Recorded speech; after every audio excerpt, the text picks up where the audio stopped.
What you didn't know about Laszlo Hanyecz, the Bitcoin Pizza Day legend. When Laszlo Hanyecz purchased 2 large Papa John's pizzas with 10,000 BTC on May 22, 2010, he became a legend. But how much do you really know about the man behind Bitcoin Pizza Day?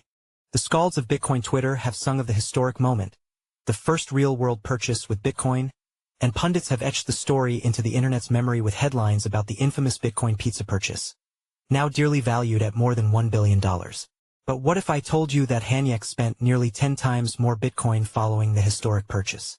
And what if I told you that perhaps Hanyecz did so as ostensible penance for his much more consequential contribution to Bitcoin in its uncertain infancy? The penumbra of Hanyecz's Pizza Day purchase has overshadowed his 2 seminal contributions to Bitcoin's early technical development. This post originally appeared on Blockspace Media, where Colin Harper is editor-in-chief. The first of these came on April 19, 2010, just days after Hanyecz registered for Bitcointalk, a forum established by Satoshi Nakamoto that was, and still is, a watering hole for Bitcoin's techie intelligentsia. Hanyecz created the first macOS client for Bitcoin Core, the original and still dominant software implementation for the nodes that underpin the Bitcoin network. Satoshi originally coded Bitcoin for Windows and Linux, but Hanyecz innovation enabled macOS devices to run the software too.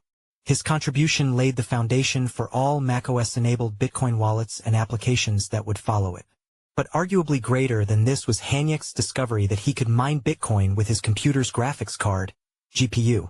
Until this point, early adopters used their computer processing units, CPUs, to mine Bitcoin, and since GPUs are orders of magnitude more powerful than CPUs for the task, this innovation propelled Bitcoin mining forward much faster than Satoshi expected. Updated Mac OS X binary. It will use your GPU to generate Bitcoins.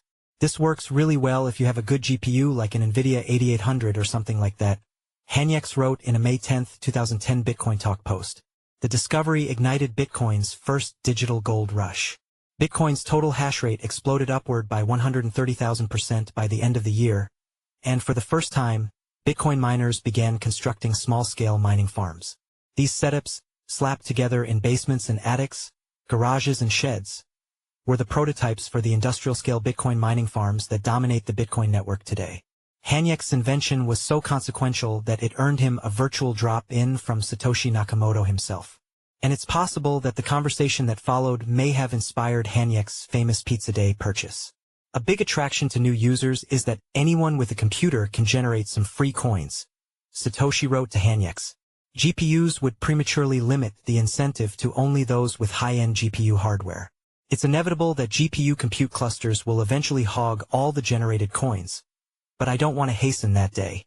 In a 2019 interview for Bitcoin magazine, Hanyecz told me that he stopped advertising GPU mining after that. I was like, man, I feel like I crapped up your project. Sorry, dude. He was concerned that some people might be discouraged because they can't mine a block with a CPU, Hanyecz said.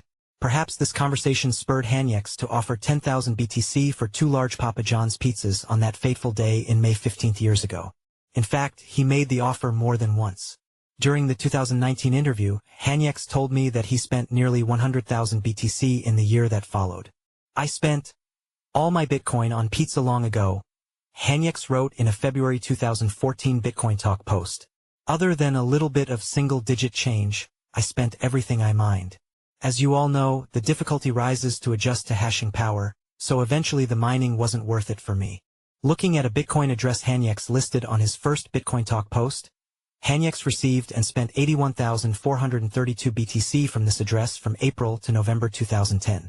This sum would be worth just over $8.6 billion today. Laszlo Hanyecz Wallet 2010 Balance History Source, mempool.space. There's no way to verify if Hanyecz spent all of this on pizza, other goods, or if he simply gave Bitcoin away to new Bitcointalk members, a common practice back then when Bitcoin was close to worthless. But he did mention in his original thread for the pizza purchase that it was an open offer, although he reneged on this in August saying, I can't really afford to keep doing it since I can't generate thousands of coins a day anymore. Thanks to everyone who bought me pizza already. The original purchase, let alone the recurring ones that apparently occurred after, would be enough to keep any sane person awake at night as Bitcoin marches above $100,000. But in 2019 at least, Hanyecz stomached the ordeal with good humor. As he saw it, He committed culinary alchemy, transmuting his electricity and computing power into a cheap dinner.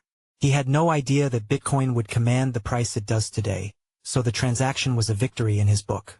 A trade happens because both parties think they're getting a good deal, he said. I felt like I was beating the internet, getting free food.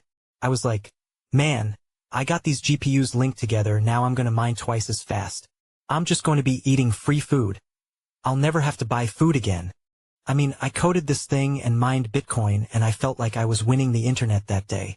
I got pizza for contributing to an open source project. Usually hobbies are a time sink and money sink, and in this case, my hobby bought me dinner. Colin writes about Bitcoin. Formerly, he worked at CoinDesk as a tech reporter and Luxor Technology Corporation as head of research. Now, he is the editor-in-chief of Blockspace Media, and he also freelances for CoinDesk, Forbes, and Bitcoin magazine. He holds Bitcoin,